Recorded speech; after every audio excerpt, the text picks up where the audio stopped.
Nerd alert! Nerd alert!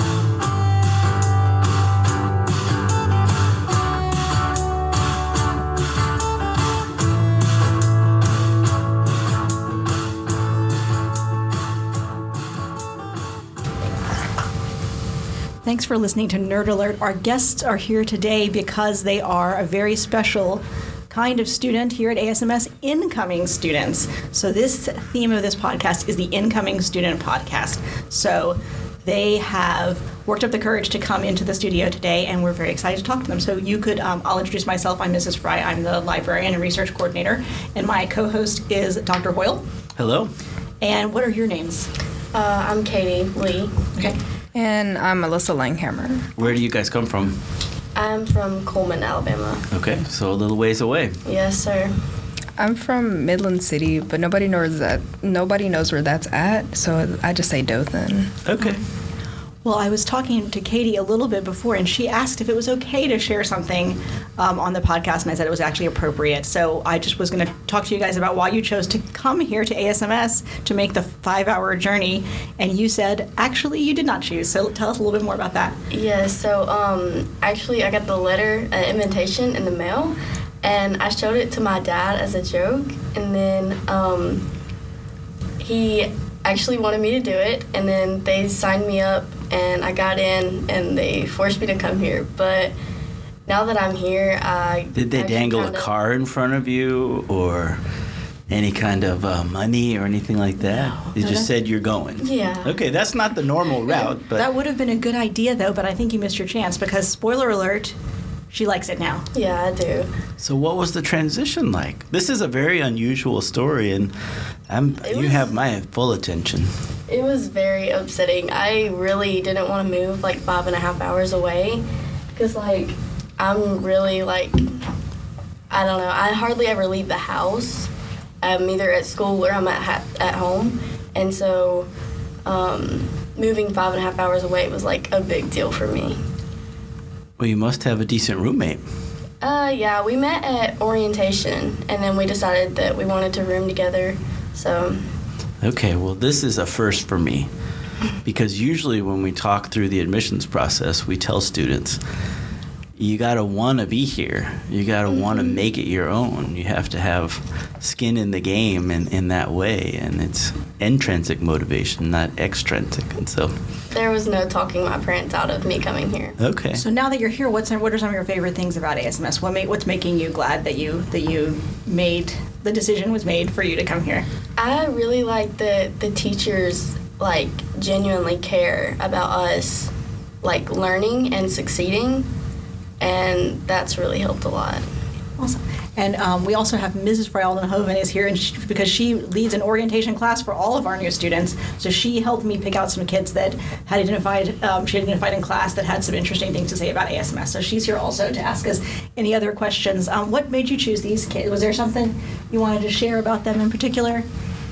So I think when we did one of our reflection papers, it was about gratitude and just what they were proud of. And these two specifically really mentioned some great things. And so I wanted them to share what they were thankful for and why they're so proud to be here. I was talking about mostly how the school, in general, you can tell everyone's connected. Of course people have their friends, but nobody, at least I haven't experienced anything where anyone will intentionally leave you out. The school, everyone sees each other as equal as their peers. Nobody treats anyone weird. That's cool. That's good to hear. I put that I was grateful for the teachers and how they care, and that Alyssa said, everyone is so connected and everyone's just nice to each other and there's no hate towards anything. And I know that when I was first going to class for trig, there was this one girl that was really upset about a last class that she just came from, and she came in late, and Miss Adine actually had taken her out and talked to her and made her feel better. Well, what were your old schools like? I mean, how can you compare and contrast ASMS to those places? Yes, like what would you say is the biggest surprise, I guess, compared to your old school? Well, at my old school, the teachers just gave us the test and didn't care if we passed or if we failed, and they would just give us work and just to do their job. But here, the teachers actually enjoy their job and enjoy teaching us. Kind of like what Katie's saying. Like at my old school, the teachers just acted like they hated their jobs, they acted like we were forcing them to be there, or like whenever they would give us work, it didn't, or like their intentions never really seemed like genuine to teach us. They were just, like she said, doing their job. But here, the teachers actually want you to learn, actually understand the material they're teaching you. But that's especially troubling when you get into math classes, because what we hear is that at other schools, sometimes the math teachers aren't prepared to teach math. They don't have that background, and yet they're doing it. And so sometimes students have to play catch up here. So what are you guys finding that's hard about ASMS? Geometry, okay. Chemistry. Okay, so there's math involved in that. Okay. Those are tough subjects. It's a good thing you're here, where you have a chance, like you said, with some great teachers to teach. But you also have opportunities to have fun here. And I know, since I am a big volleyball fan, that you guys went undefeated this year in volleyball. And that's not the norm for this school. It was so fun to see you all having so much fun out there. It seems like you gelled as a team, and it was exciting. So tell us about that experience real quick. Honestly, being on the volleyball team, I think that's the most fun I've ever had being on a team, because like at my old school, if you messed up or something, they would make a big deal about it, or tell you suck or something. But this school, I don't see Coach Jackson doing that. Yeah, no, Coach Jackson. She's actually one of the most supportive coaches I've ever dealt with, and the team was so supportive. Everyone was connected. Everyone would rather lift you up than tear you down if you made a mistake or something. So I have to ask. So I was at your last game, and you guys were down 2-1, and it seemed like it could have broken the other way, and you wouldn't have been undefeated. But you guys dug pretty deep, and you played so well. You had Lydia, who served 17 straight times, meaning she scored 17 straight points. So what was going through your head when that happened? Everyone was pretty low when we lost the second match, but everyone lifted each other up, and it really helped bring each other's spirits up, because the better spirits you have, the better you're going to play. And the louder you are during the game is the better you're going to play. So what did it feel like? So it felt great for me because I'm a new player. I've never played volleyball before. It was just a sport I picked up. I would have never guessed that watching you play. Because we just, y'all didn't have softball here, so I just picked up volleyball because I needed a sport to play. So it was really amazing on how everyone was helping me learn how to play, and I really liked it a lot. It seems like the team communicated well with each other. Yes, we did. Yeah, we you didn't get down too low, but also you didn't get full of yourself either when you were beating team. Well, students, thanks for joining us. We're going to move on to our next guest now. So we are here on our incoming podcast of Nerd Alert, and we have an incoming faculty member. And I would like, instead of introducing you, please do us all a favor of providing here, for the record, the definitive pronunciation of your lovely first and last name. Thank you. Okay, hi everyone. My name is Helene Swanepoel. So my name is pronounced like the element helium, but with an N at the end instead of an M. And Swanepoel, that's like swans on a pool. Okay, thank you very Dutch. much. Exactly, yeah. This is already one of our most informative podcasts so far. So can you tell us about what brought you to ASMS? I love teaching.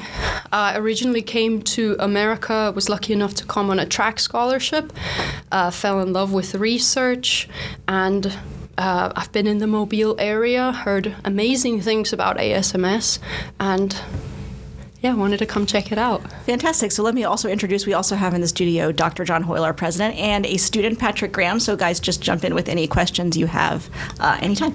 Well, I'm excited to talk about the engineering program for a bit because for a number of years, we've wanted to add an engineering track and faculty member, and we never were able to do that because we didn't have the space for it. But now that we do, and we have the budget for it, we jumped in, and we're very happy to have you here. So tell us how it's going. I know the students, I've sat in on one of your classes, and I thought it was excellent. You were all hands-on, and they were having a great time. So how is it going?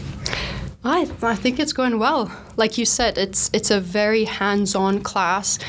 We have a lot of hands-on activities. I try to do every Friday at least something hands-on. We're teaching the students I'm teaching them about the engineering design process, which is a process that they use regardless of their background. All the engineers. Can you tell us anything about that briefly? Yes, so if I can remember them all. It starts with identifying some sort of need, and then defining the problem, doing research, synthesizing, conceptualizing, optimizing, and then presenting. Okay, great. Yeah. You mentioned that you like to do a hands-on activity every Friday. What would you say has been your favorite one that you've done so far? Good question. Oh, very good. I think my favorite is one that's coming up. I don't know if I can say yet. I guess it's not like that big a secret, but Well, I have to. It's not live, so I have to edit it. We can do an course. embargo if you want to on the this before we put it out. Why don't you just tell us? You know what? Why not? I'll just tell you. So my favorite so far that I've done has been. I really liked the strawberry DNA extraction. I was there for it. Yeah. Okay. But I think my favorite one is going to be a paper airplane competition. Ooh.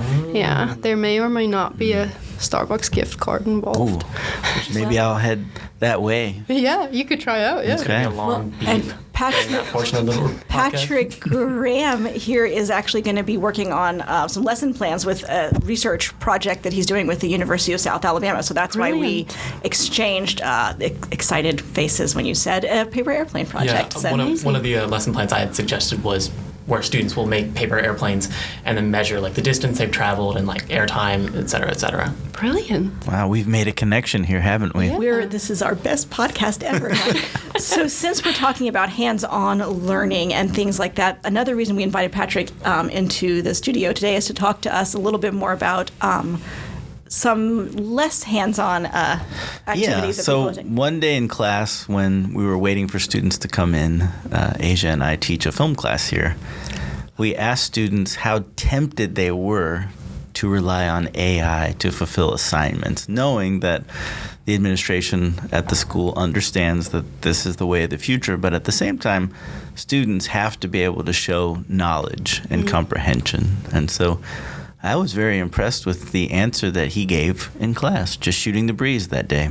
Yeah, what did you say? Oh, I said I'm not like tempted at all, mainly because for a couple of reasons. One, I've never particularly struggled with writing an assignment. Like worst case scenario, I can make an essay in like 40 minutes or something. But also, Not to brag. Not to brag, yeah. Yeah, I'm very humble. The most humble, actually.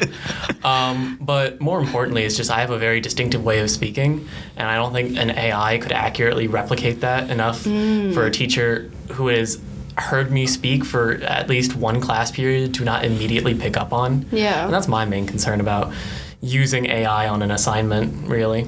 And are you an artist also, a visual artist? Somewhat. I've recently joined the advanced studio art course because it was the only one they had on offer. And I am in the painting track. I would not say I'm a skilled visual artist yet, but I'm working on it. Yeah. So these are, the kinds of experiences that you're describing in your class that can't be replicated virtually at this point. I They're think people hands-on. do instinctively kind of know if a student has used AI or not without having to dig in and track it down, which you can do and which we are doing here at the school. But my mom, who is 74, she's a former school teacher, librarian, and principal. she was part of an essay competition about 2 months ago, and she had to judge an essay, and someone submitted an AI essay, and she sent it to me and said, "Can you check to see if this was written by AI? I think it was." And of course it was. It came back 100%, but she didn't know how to do any of that, and her brain told her, there's something wrong with this. Yeah, I mean, like, realistically, it's the uncanny valley. You see it in AI art, too. Like, it can replicate a lot of stuff, but you'll sort of instinctively know. I mean, that's what's really going to get you. Like, people are going to find ways around the AI detectors, but then someone's going to read that and say, this doesn't seem right, and then they're going to look at more detectors, and they're going to look more closely, and eventually they will catch you, even if you use, like, a humanizer or something. Mm-hmm. I love that uncanny valley that you mentioned. Yeah, it is very much like you can just tell it's sort of void of, like, it's just empty. Humanity. It doesn't feel. Yes. I can ask ChatGPT to paint a Picasso, but it's not going to have any of the emotion or experience or knowledge that Picasso put behind it. Beautiful. That's what I feel like when I drive an EV, but I digress. Well, before we completely lose Dr. Hoyle down the road, Patrick knows all about this as well. So what are some surprising things you found from working at the School of Math and Science? This is your first time in a high school, I think. Is that right? It is. So what's it been like for you? Oh, shoot. There's so many things that are surprising. The very first thing I will say that I noticed about this school, and it threw me off guard a little bit at first, but everybody is extremely nice. Like, I remember walking in the first time and I was showing my parents around, and every single student, every single faculty staff that walked past us smiled, asked us how we were doing, and it was just sort of, I don't know, it's strange to me at first, but I think I'm used to it now. So that was the strangest thing at first, but there's a few things. I like the way that this high school is a lot like a university in the way that they schedule classes, the way that they give the students a lot of options, like what classes they can take. I really like this. They have office hours just like they do at the university. And something that I really like, this is what I did in high school as well, is the students, they live on campus. Yeah, I think this makes a very big difference. Oh, for sure. Yeah. Dr. Hill, do you want to add anything about that, or do you? That's music to my ears. I'm so happy that you said that because that's what we strive for here. We don't need to be another high school in Alabama. We do grant high school diplomas, but we try to behave like a small college. I have a question. Oh, great. Because this is called the Nerd Alert, right? Yes. So what's some nerdy things that we do here? Oh, well, we're going to let me check the batteries here and make sure we can go. Patrick, you start. Well, for one, I'm a high schooler doing research projects. That's one. I'm also, we have a D&D club. Love I think that's like the pinnacle, really, of nerdiness. We have a competitive chess and esports team, which, and I think really the benefit of no football team. And no football team, exactly. That's true. And this also means whenever we do play a sport like basketball or something, it doesn't really matter if we win or lose, because if you lose, if you're a high school and you beat ASMS, good job, you beat the nerd school. But it's even worse if you lose, because if you lose to ASMS, you lost to the nerd school. If we could distill that into a poster, I think we really have something for our basketball teams, Patrick. That's excellent. I had to stop students from cheering the other day that they would one day be the bosses of the people who we were playing against. I thought that was kind of elitist and bad, but at the same time I understood the sentiment, and they wanted to also shout ACT, ACT, or some form of that. So I respect the game, I respect the creativity, but we did stop it. Well, and I don't think they were serious either. I think they looked at me and said, "Can we do this?" knowing that they couldn't, and it was just a joke. But we all know in our hearts that it's true. Yeah. So yeah, Nerd Alert is about just our nerdy character that we have here. So I think you have, if I recall from the summer when I first met you, you have some nerdy habits, hobbies, I guess. I'm in the right place. Yes. I found my people. Would you like to enumerate them for us? Yes. So I really like that y'all have an esports team. sorry, this is so off topic, well, kind of on topic now, but it's always students. Do the faculty not really compete, or? Ooh, we would have some faculty members and some staff members who would want to compete, but no, the For students. esports, they have. They compete against other schools. Yeah, Yeah. but they definitely have coaches. I know faculty have to be coaches. Really? Yes, They have coaches for yes. Now esports? this is audio, Incredible. so people can't see her face, but she wants to be a coach. I can tell. Yes. Or at guarantee least beat them in Who's some your sort of Overwatch game. coach? I think Or is it Overwatch just coach? I believe that's it's Dr. Gentry. Yeah. Yes, but Ooh. I think we could. That can change any time. That Maybe can like change you and him play a anytime. match, and whoever wins is the Oh. head coach. This is such an exciting idea. Wow, she seems So competitive too. I forgot. I'm So very you're a competitive. big video game person, right? I really like it, yeah. Yes, I'm and a is big fan. Overwatch your favorite game? I think it's just the one I'm the best at. I really enjoy all video games. I'm just not great at all of them. And of course, everyone listening can't really see it, but she's currently writing on the wall, "I will destroy you, comma, Yeah. Dr. Gentry." Yes, that's exactly what I'm doing. Well, that's really exciting. We have a lot to look forward to when we get back from Thanksgiving. I think there Yeah. could be an overturn of the Overwatch coaching staff. And I'm coming for you, Gentry. it's been great getting to know you. All right. Very fun. Thank you guys. Yeah, Yep. thank you.